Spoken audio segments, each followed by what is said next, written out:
Dungeons & Dragons: Honor Among Thieves is one of the best adventure films we've received in a very long time. The movie perfectly balances its die-hard reverence for the nearly 50-year-old RPG with the built-in hilarity that generally ensues from the game's infinitude of possibility. I truly loved it, and like much of the entertainment I love, it got me thinking about whether a timeline video could work for this property. I'll be honest, prior to the film, I had truly only dabbled in the world of D&D role-playing a handful of times over the years, and always in homebrew campaign settings, so the world that Honor Among Thieves inhabited and any possible timeline connections it included were totally foreign to me. Lo and behold, the more I researched the film and the broader D&D lore, the more I discovered about this story's rich timeline. While I don't plan to discuss the complete Dungeons & Dragons timeline today, which would take me many hours to achieve, I'm going to stick to placing Honor Among Thieves and its accompanying tie-in works onto the existing Dungeons & Dragons timeline. My goal is to help you better understand the vast history this film is set in, and to do justice to the broader tabletop fandom. Welcome to Geekritique, my name is Dakota, and today I'll be your forensic chronologist as we discover how exactly this movie and its collection of tie-in stories connect to the wider history of D&D. If you enjoyed this video and want to see more in-depth timeline content, please be sure to give this a like, subscribe, and hit that bell icon to be notified of future uploads. All of the existing Honor Among Thieves tie-in material, which comprises a novel, a young adult novel, a graphic novel, and a short comic book, are prequels to the film, so in order to place them on our timeline, we need to first determine when the film itself takes place on the D&D timeline. To do so, we're going to need to cover a little background information on how time in the world of D&D works. In fact, there are many worlds that encompass the D&D game. According to the 2014 Player's Handbook, the worlds of the Dungeons & Dragons game exist within a vast cosmos called the Multiverse, connected in strange and mysterious ways to one another. Among the many thousands of worlds that players have created over the years as their campaign settings, there are a number of officially licensed settings that have grown to become the most popular. Each of these worlds, Dragonlance, Greyhawk, Darksun, Mystara, Eberron, Exandria, Spelljammer, and others, while connected through Dungeons & Dragons Multiverse, have their own unique timelines and histories. But perhaps the most enduring campaign setting and the world most commonly visited in the various Dungeons & Dragons modules and sourcebooks is the Forgotten Realms, created by Ed Greenwood. When directors John Francis Daley and Jonathan Goldstein set out to create Honor Among Thieves, they chose to utilize the Forgotten Realms as their setting, so that world's timeline is what we'll need to work off of.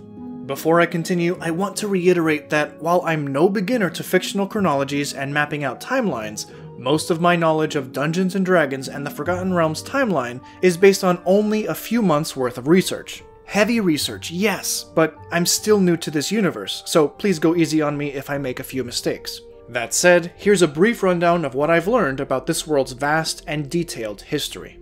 The primary continent that players get to explore in the Forgotten Realms is Faerûn, with most adventures, including the Honor Among Thieves film, occurring in the regions near the west coast of the continent, better known as the Sword Coast.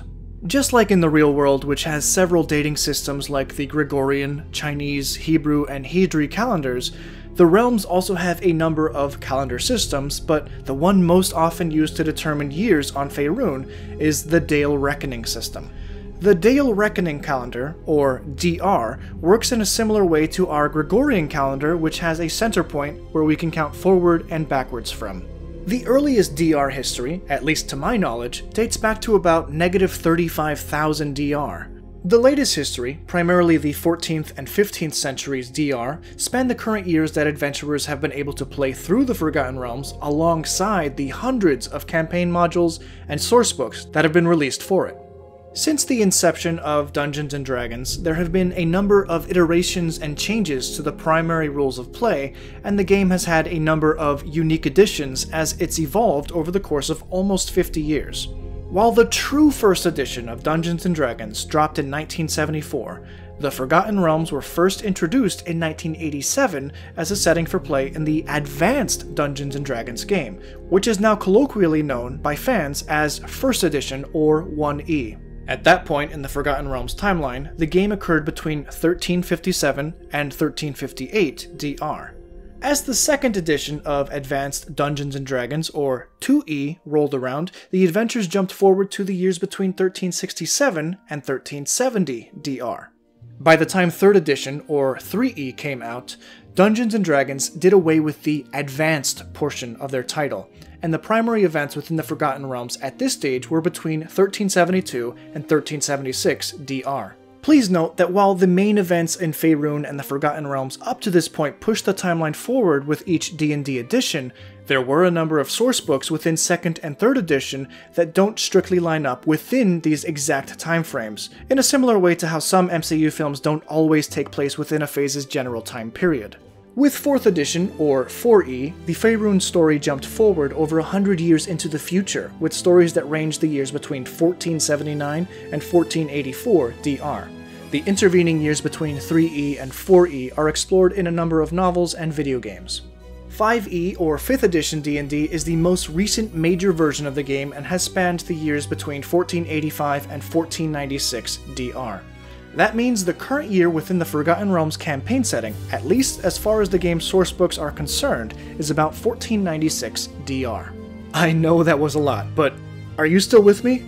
No? Well, don't worry, it gets far simpler from here on out. We can narrow down our timeline placement for Honor Among Thieves to the 1490s based on some in-film clues. First, we see Mount Hotenow has had a small eruption recently as Edgin and Holga ride past the lava flow on their way into Neverwinter. You see, back in 1451, Hotenow erupted and destroyed much of Neverwinter, but considering Neverwinter isn't in ruins during the film, we know that significant time has passed since then. Secondly, we learn that Forge Fitzwilliam assumes the role of Lord of Neverwinter after an elderly Daggled Neverember grows mysteriously ill. We know that by the late 1490s, Daggled Neverember is the current ruler of Neverwinter in the Forgotten Realms canon, and if the current year of the realms is about 1496 in the tabletop game, we can realistically place Honor Among Thieves as sometime in or after 1496 on our timeline. So that narrows it down even further to the late 1490s DR. But can we realistically determine exactly when Honor Among Thieves takes place? Not only do I believe we can find the exact year, but I also believe we can find the exact month. One of the most fascinating aspects that sets D&D's Forgotten Realms timeline apart from other timelines is that each year has been given its own poetic name. According to the book The Grand History of the Realms by Brian R. James, this titling system is known as the Roll of Years. Each year beginning with -700 DR also includes its name from the Roll of Years. The standardization of each year with an individual, proper name largely derives from two prophets of different eras, Algothra the Mad and Alaundo the Seer. Sometimes the reason some years are given certain names makes sense, like 1319 DR being the year of the Fallen Throne, a year where a line of kings in a distant land comes to an end, or 1385 DR being known as the Year of Blue Fire, a year when an event known as the Spell Plague occurred which caused azure flames to dance across the sky. Sometimes the Roll of Years titles are nothing more than clever historical jokes, like 1492 DR being the year of 3 ships sailing. But while the reason many of these prophetic names were given to certain years became apparent by something significant that happened in those years, there are still many years in which we simply have no idea why they were titled the way they were in the Roll of Years. It's my belief that the creatives behind Honor Among Thieves drew heavy inspiration for their story through a few of the many names featured on this list. For instance, in the film's flashbacks we see Zastam use a spell called the Beckoning Death over the people of Thay. The only reference to the Beckoning Death that I could find in all of Forgotten Realms history is within the Roll of Years. 1253 DR is known as the Year of Beckoning Death, and while 1253 is too early for this flashback to be correlated with it, considering it was only over a century ago, this is clear evidence that the creators were looking at the timeline in some capacity to craft their story. So it stands to reason we may be able to discover clues as to when Honor Among Thieves occurs by examining the Roll of Years. Now remember, it's totally possible this film occurs in a random year with a title that has nothing to do with the movie's plot, but let's go down this rabbit hole and see if anything matches up in the Roll of Years. We've already determined that Honor Among Thieves occurs at the earliest in the late 1490s. So let's start in 1495 DR and see if anything sticks. The Year of the Tyrant's Pawn. I could see Zastam and Sofina using Forge as a pawn, but in regards to Neverwinter, I wouldn't call any of these parties a tyrant per se, so I believe it's a stretch. The Year of the Duplicitous Courtier. This might work, as Sofina could be considered a courtier or an advisor in court, but her plan to release the Beckoning Death in Neverwinter was always presumably known to Forge, so I don't think duplicitous works here. The Year of the Paul's Purple. No, that doesn't fit at all. The Year of the Black Regalia. Again, Sofina kind of makes this plausible because she turns her Red Thayan robes black, but considering her position, I wouldn't call it regalia per se. The Year of the Desperate Gambit. This actually works remarkably well. A gambit is defined as a device, action, or opening remark, typically one entailing a degree of risk that is calculated to gain an advantage. Gambits often require the sacrifice of something valuable to achieve a particular goal. And that aligns well with a number of subplots involved in the film, with both our protagonist and antagonist making big sacrifices in the interest to get ahead. But no scheme seems more likely to be the definitive, desperate gambit that was prophesied in the Roll of Years than does Forge Fitzwilliam's plan to ally himself with Sofina, take over Neverwinter, restart the High Sun Games, and make off with wealthy merchants' treasure while sacrificing the lives of everyone attending the arena. It's such a desperate gambit, in fact, that it didn't even end up working out for him, as Edgin, Holga, Simon, and Doric undermine his plot and defeat Sofina. So I believe we can, at least tentatively, place Honor Among Thieves in 1499 DR, the Year of the Desperate Gambit. The name of the High Sun Games that Forge reinstates as a ruse for his gambit is most likely a reference to when the event takes place during the year. High Sun is the alternate name for the 8th month of the year, Eleusis, which would correlate to their version of the month of August. So using this logic, this movie takes place in the 8th month, or High Sun, of 1499, Dalereckoning. Another potentially fascinating connection between Dungeons & Dragons Honor Among Thieves and the Roll of Years is the Helmet of Disjunction. According to Holga, her ancestors in the Elk tribe fought the Cult of the Dragon for the helmet at the Evermoors, and Simon claims, "That battle was a century ago." And what do we find when we visit the years that occurred roughly a century prior to 1499? Well, the Roll of Years names 1402 DR as the Year of the Exercised Helm. While not quite an exact century earlier, as it's some 97 years prior to where we believe Honor Among Thieves occurs, the year title fits the powerful magical Helmet of Disjunction better than any other year around it. With the years of the Exercised Helm and the Desperate Gambit being almost exactly a year apart from each other, I don't think it's a coincidence, and I feel we can now succinctly place the film's main events in the year 1499 on the Dalereckoning calendar. Now that we've successfully placed Honor Among Thieves on our Forgotten Realms timeline, let's take a look at the entire history of Honor Among Thieves and its tie-in content. I'll leave links in the description if you'd like to pick any of this material up for yourself. We start our journey in or around 1375 DR, the year of the Risen Elfkin. Zastam unleashes the power of the Horn of Beckoning Death unto the people of the Thaymount Tharch on the eve of the summer solstice, turning any who are caught in the red smoke into his army of undead. My knowledge of this timeline placement is limited, and I'll attribute this info to the wonderful work of the people on the Forgotten Realms wiki, but this does fit well with Zenk Yendar suggesting it was over a century ago. Zenk was just a child then, but almost 30 years later in 1402 DR, he would be present at the Battle of the Evermoors as the Uthgard Elk tribe battled the Cult of the Dragon over the Helmet of Disjunction. Zenk came into possession of the helmet and sought to find a place where it could be hidden away until someone worthy of using its power surfaced. He brought it to the Underdark ruins of the old gnomish city of Dolblund, where it was briefly absconded by two young gnomes who needed Zenk's help in liberating their people from a mind flayer. The gnomes later help him lock the helmet away. You can find this short comic story at the back of the Honor Among Thieves, The Feast of the Moon comic book. According to the prequel novel, The Road to Neverwinter, Edgin Darvis married Zia at least 3 years prior to Kira's birth, placing their marriage around 1485 DR, the year of the Iron Dwarf's vengeance. Edgin would later join the Harpers around 1487 DR, the year of the Rune Lord's triumphant, while Zia is pregnant. In 1488 DR, the year of Dorvankine Reborn, Kira is born to Edgin and Zia Darvis. After Edgin steals Thayan treasure, the Red Wizards track down where he lives and kills his wife. Several months later, Holga finds Edgin and Kira at a bar, and she begins to aid Edgin in raising the young child. By this time, she already considers Marleman her ex-husband. A month after Holga begins staying with Edgin, the two begin to eke out a living as thieves, and would do so for the next 9 years. Also in 1488, a 6-year-old tiefling named Doric is abandoned by her parents in the woods after they fear what their neighbors would think of them for raising the young girl. After some time fending for herself, the elves of the Neverwinter Wood take the young girl in and train her as one of their own. 9 years later, in 1497 DR, the year of the Paul's Purple, Holga and Edgin meet Forge Fitzwilliam, and they unwittingly become heroes after saving a town from a Gnoll invasion. A few months later they meet the wizard Simon Aumar, and together with Kira, the five begin a crime club of thieving.